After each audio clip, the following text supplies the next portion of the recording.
Welcome, everybody. Today is Tuesday, July 31st, the last day of July, and we are here today with another live unboxing of a Laban pen. Laban is a pen company that has been around since 1981, as the box indicates here, and has always kind of maintained in the background as a brand that has quality writing instruments, but yet really doesn't make like the big scene as far as a lot of the pen manufacturers that generally tend to get a lot of attention in the worldwide marketplace. But we're going to take a look at the Taroko. You can see the name of it here, the Laban Taroko, which is a generously sized fountain pen, also available in rollerball. And we're going to take a look and see what that pen is all about in our unboxing and writing sample. So here we have the inner box, which is a clamshell box. It's kind of like it's not a faux leatherette or anything like that. It's just like a matted sort of plastic box, clamshell, and it opens up here. Has a very nice felted interior, just a very slight felt, not a deep shag carpet per se, but just a nice little, textured material that's here, holds the pen in nice and snugly underneath the band and keeps it nice and clean. And this is the Laban Taroko pen that's in here, but let's also just take a look underneath the platform. We have one standard international size ink cartridge in blue, and also a few silica pouches here, desiccants, to prevent any molds or whatnot from happening inside of the box here. We have international guarantee and a little bit of some instructional informations and your authorized retailer stamps, in which no one fills out these days. But the Laban's very good about their service, and you should be able to have no problem with this pen right off the bat anyway. But if you were to ever need service, Laban USA will definitely take care of you. So we're going to take a look at this is the Misty Mountain finish, which the Taroko comes in a couple of different styles, and there's the regular Taroko, and then there's also the Taroko Artist, which has like more of a swirl, sort of painterly look to the acrylic, similar to how you would expect a Visconti, Van Gogh, or Rembrandt to look, but in a different model, being that this is Laban. So it's a screw-off cap, has gold trim, and this acrylic, this solid acrylic here, has got a nice marbling and a deep, kind of like a teal, but more of a green on the greener side color. It's got some chatoyance in those chunky parts of the marbling, tapers on both ends to a cigar type profile. Let's say the Mento is a bit bigger than the Taroko, but very similar in its design, being that it's a cigar shape, fairly thick profile. And it's lightweight though, because it is resin. It's all resin through and through, except for the metal section, all the metal threads that are here, and then you have the nib, of course, and then the cap band and clip. But other than that, everything else is completely resin. So even with the cap posted, which we'll show you later, it does have itself, the weight of it's not going to be very, obtrusive to writing with the cap posted. So give you a couple of stats on this pen. The weight of it is 0.8 ounces, which is about 22 grams. The capped length is 5 and 11 sixteenths, which is 5.69 inches. Then you have the uncapped length is 5 inches. Then the posted length is 6.3125. And your barrel diameter, at its thickest here, is a half an inch. And your cap diameter at its thickest is 0.69 inches. And just to kind of give you a little bit of detail on this cap band here, got a little bit of a matte and metal polished sort of contrast, which is quite nice to look at. It's a lot different than just your typical engraving that's done around here. It almost seems like that the band here is like sandblasted or matted down, but you might be able to see if I bring it up closer. I'm trying to let you see here that the finish kind of has a few little parts here where you can start to see that the mat is kind of worn out in little pits and whatnot. I don't know if that's a manufacturing thing or whatnot, but still looks quite, fetching. Just, when you look at it really closely in detail, you could see a little bit of some imperfections there. But the nib here is a stainless steel two-tone. They are not Yovo or Bach nibs. I believe this is either proprietary or an Asian type of style nib, being that these are made from Taiwan. And just looking over my notes here, the when I had filled this up already, so we're not going to do like a filling demonstration. This is just a standard international or international long converter, or the ink cartridge. Even though the international converter here says Laban, a standard Schmidt type of converter would also fit as well, a K5 style converter. I will say though that when I did plug this converter in, it was quite loose.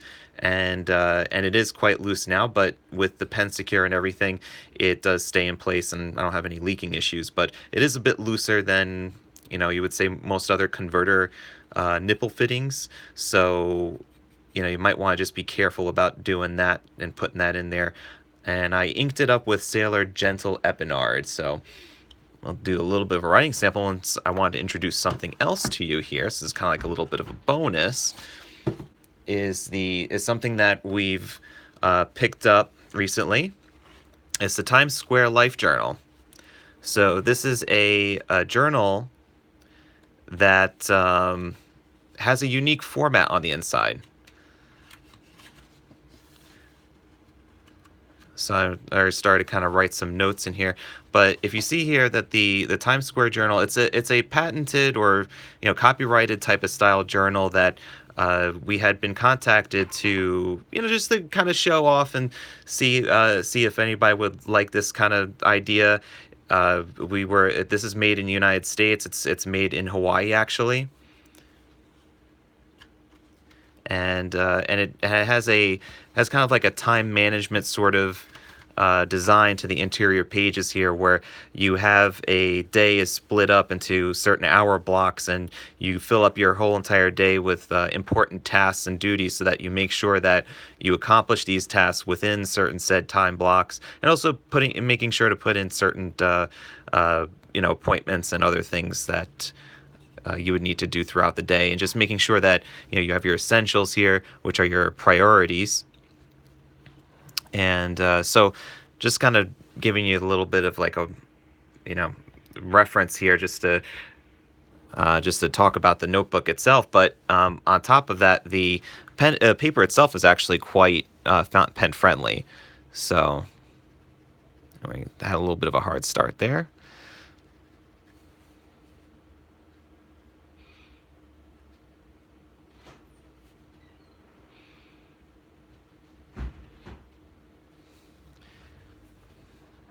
So even when I was showing you some of the other pages, so I was just littering the page with ink, but yet it's not showing through to the other side. So I'll even just show you. So if you wanted to, let's say, make an appointment, this is like 6 a.m. here. Let's say if I had an appointment and I want to shade in here, it's like you could fill in this little time block, and you could say 8:30. Meeting with vendor. And like I was saying, the ink on the other side here can't even really see where I had done that. You could say maybe like a little bit, but I filled in that square completely there. But it really does hold up very nicely to fountain pen ink, and doesn't feather,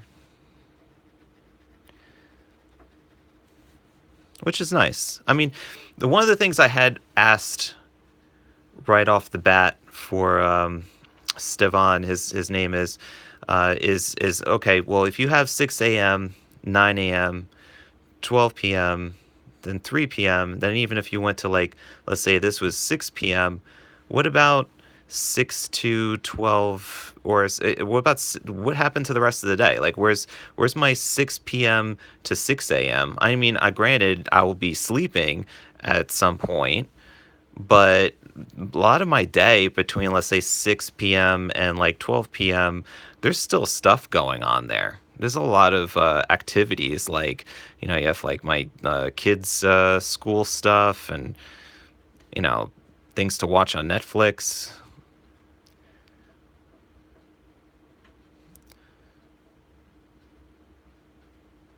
There's pen videos that we could watch here.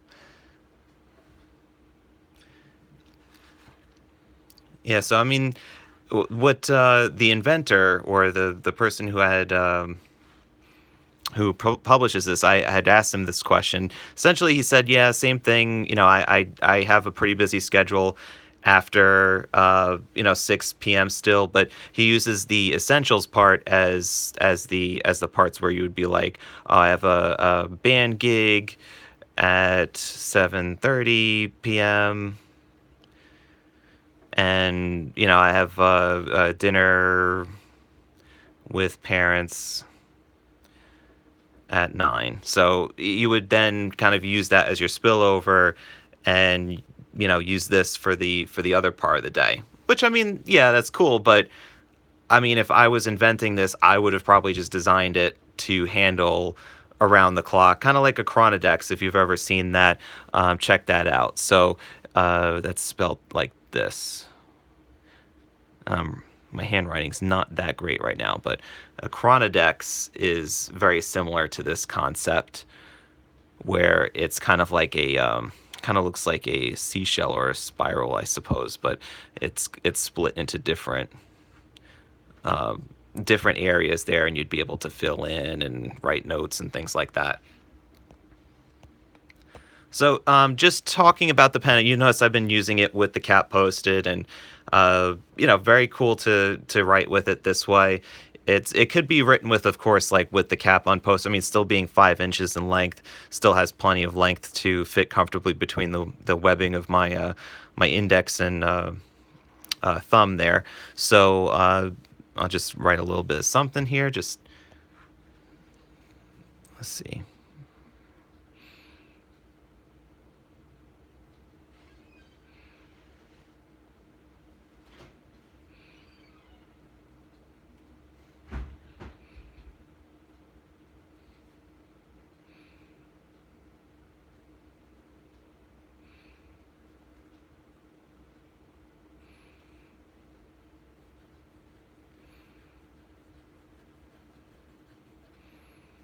This is a medium nib.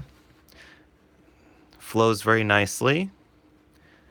Not having any flow issues. Just had that little one hard start at the beginning, but like I had with that Optima, I was like last week or the week before, when I was trying to write with the Optima, and it just wouldn't start for me, and I had to prime the converter, because I think, because like when I was showing it off and everything, that the nib just dried out on me. So I think maybe something similar might have happened here, because it's writing and it's doing its thing right now. So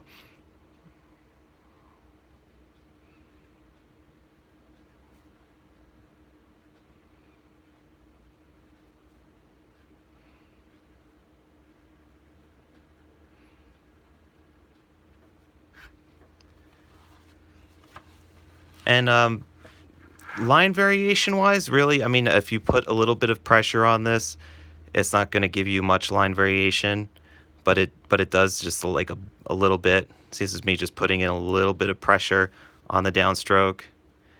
Gives more flow, a little bit more line variation. I wouldn't advertise this as being like even the remote slightest bit semi-flexible, but it is just a bit, it's a bit giving. It can give just a little. So I'm just reading over my notes here. The This guy here, all the Taroko finishes. I mean, there's a whole bunch of them. Check them out on goldspot.com. Besides this Misty Mountain marbled acrylic finish, there's at least, I want to say, a dozen more. There's quite a few of them.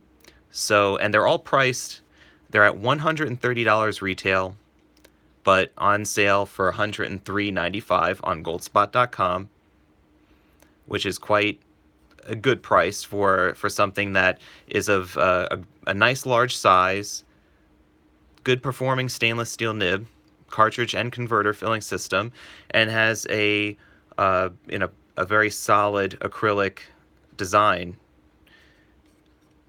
I do enjoy this pen. I think that more people should really get into checking out Laban pens because they give a lot of value for what they are worth.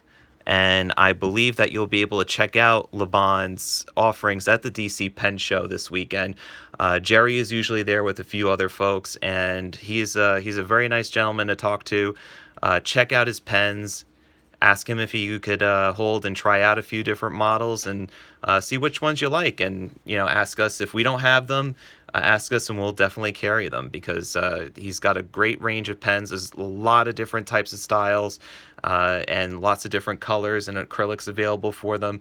So you definitely would want to take a look and see what is out there from Laban because these are quite a nice pen for what they're worth. So appreciate you guys checking in with us today. And as always, I appreciate it. And we'll be making some new video content for the YouTube channel. And we'll always be in touch and see you guys another time. So stay inky, my friends. Have a great one.